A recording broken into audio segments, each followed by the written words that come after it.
Mga netizens, sinabing barya-barya lang sa ama ni Fiang na si Joshua Smith ang mga napanalo ng pera ni Fiang sa PBB.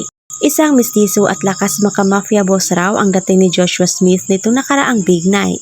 Lutang na lutang kasi ang kagwapuhan nito matapos i-zoom in ng mga netizens ang maamumukha ng daddy ni Fiang. Marami ang nabighani kay Daddy Joshua at sinabi nilang mas pogi din siguro ito noong kabataan niya. At maswerte umano si Mami Myrna dahil nakatagpo ito ng gwapo at mayamang lalaki. May pinagmanahan pala talaga si Fiang dahil ipinanganak itong mistisa at maganda. Ngunit bakit nga ba nasabi ng mga tao na barya-barya lang kay Joshua ang 1,000,000 natanggap ni Fiang?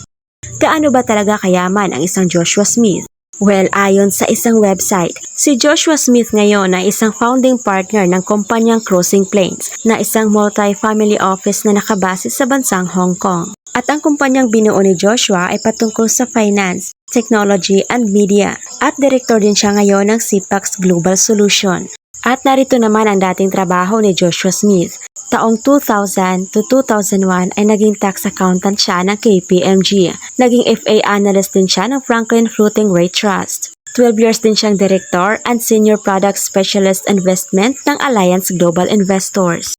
At taong 2013 hanggang 2016 ay isa siyang direktor at regional institutional business ng Fidelity International. Kaya hindi nakapagtataka kung bakit nabigyan niya ng engranding debut ang kanyang anak na si Fiang sa Okada. Talaga nga namang mapapasanaon na lang ang lahat kay Fiang. Mayaman na, may gwapo pang magulang.